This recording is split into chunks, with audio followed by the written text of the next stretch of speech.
বন্ধু জুতাটা দিয়ে আমার দুই গালে দুইটা বাড়ি মার। রে মামা তুই তিতই তো তোর ভাবি তামনে না পাগলামি করতো তোকে। তোরে যে 10 দিন ধরে কল দিতাছি কল দরস থাকে। মামা তোর থেকে বিতাদের থেকে ডাল লইতেলাম না ওইটা মামা দিতে পারতাতি না এলেই দা লজ্জায় তোর পন্দা দলি নাই। আরে মাদার তো টাকাটা যখন আমি ধার দিছিলাম কি কইছিলাম তিতই দিলি যে বন্ধু টাকাটা কিন্তু আমার না, টাকাটা এক বড় ব্যক্তি তোমার লয়ে দিতাছি, টাইম মতো দিয়া দিও। টাইম তো পার হইছে আরো 2 মাস হইছে। তুই বড় ভাই আমার সুন্দর করে ডাইক্কা জুতাটা খুললে এক গালে বাড়ি দিয়া দিছে অলরেডি। চিন্তা করলাম এক গালে যেহেতু বাড়ি খাইছি তো আরেক গাল বাকি থাকবো কে, এর লেগে ওই বড় ভাইতে আরো 20,000 টাকা ধার লইছি তোরে দেওয়ার লেগা। এর লেগে তোরা 10 দিন ধরে ফোন দিতাছি কিন্তু তুই তো কল ধরস না, ইল্লা তোর লগে সরাসরি দেখা করতে আয়া পড়লো। এখন কি করবি, জুতা দিয়ে এই গালে বাড়ি মারবি না 20,000 টাকা আরো ধার লবি, কি করবি ক? দত্ত ভাবিল তামনে তুই আমালে এইভাবে অপমান না করলেও পারতি। তিতাতে তোর থেকে আমি কালকে দিয়ে দিমু। আরে বেটা কই যাস? আরে ভাই গালে মার আর নাইলে 20,000 টাকা ল। তুই মার তো জালে মাদার তো।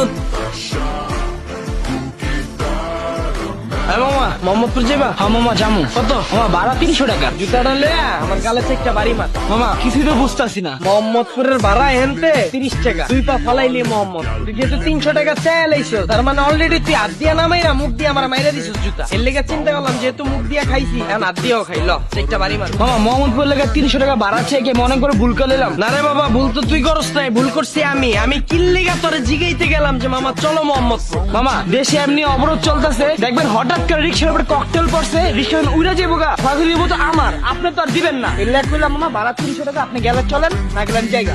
আরে বাবা নির্বাচনের বাহানা দিয়া কত কিছু দেখাইলি, ল গুইনা 300টা বাড়ি মার তারপর লয়ে চল। দূর মিয়া পাগল, এত যাবেন কই যাস? গুইনা 300 বাড়ি দিয়া যা। লগে যা আছে বার কর। ভাই জুতাটা দিয়া ভাই গুইনা আমার দুই গালে চেকটা বাড়ি মারেন। কে মার মুখে? ভাই 2 দিন আগে ভাই আমি এই রাস্তাটা দিয়া যখন গেছিলাম ভাই আপনারা আমার স্যামসাং ফোনটা খাইয়া দিছিলেন ভাই, এরপরেও কিল্লিগা আবার আমি এই রাস্তা দিয়া যাইতেছি ভাই। দোস্ত ভাই আমার ভাই আপনাকে না ভাই, আপনাকে তো কামি এন্দা যে যাই পড়তে মোবাইল খাইয়া দিবেন। এখন দোষ যেহেতু আমি করছি ভাই জুতাটা দিয়া গুইনা আগে চেকটা বাড়ি মারেন, পরে আমার যা আছে সব দিয়ে দিতেছি। আরে কথা না কয়ে যা আছে বার কর। ভাই ওই দিন যে স্যামসাং ফোনটা আমার লয়ে গেলেন না, এরপরে তো ভাই আমি এই যে বাটন মোবাইল কিনছি ভাই। এখন ভাই রিকোয়েস্ট করতেছি ভাই জুতাটা দিয়া ভাই আমার 2 গালে গুইনা ভাই 4টা বাড়ি দেন ভাই, এরপরে ভাই আমার মোবাইলটা লয়ে যান ভাই। পাগল ছাগল চল। আরে ভাই 2 গালে 2টা বাড়ি দেন আর নাইলে মোবাইলটা লয়ে যান ভাই। এই সকাল থেকে তুমি এই কি উল্টা পাল্টা পাগলামি শুরু করছো? হ্যাঁ আয় হায় আমি তো ভুললেই গেছি, সবাই আমার জন্য জুতা দিয়া বাইরে ইতাছে, তুমি আবার বাদ যাইবা কে? লাও মারো। ফাইজলামি করো তুমি আমার সাথে। হ্যাঁ তুমি তোমার বন্ধুরা টাকা ধার দিয়ে বাস খাইছো, এই রাস্তায় যাওয়ার সময় ছিনতাইকারীর হাতে বাস খাইছো। আমার কাছ থেকে তুমি কোন বাসটা খাইছো যে আমারে বলতেছো জুতা দিয়ে বাইরেতে? আপনারা অনেকে জানেন গত 10-15 দিন আগেও আমার পেজে শুধুমাত্র 2500 ফলোয়ার ছিল।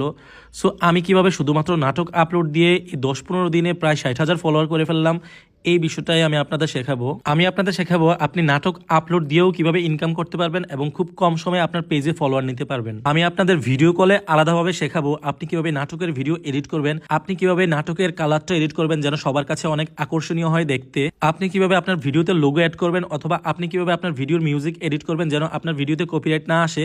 এই সকল কিছু জানতে আমাকে ইনবক্স করুন। অবশ্যই এটা পেড সার্ভিস, আমি যখন আপনাদেরকে সময় দেব আপনাদেরও উচিত আমার সেই সময়ের মূল্য দেয়া। ধন্যবাদ।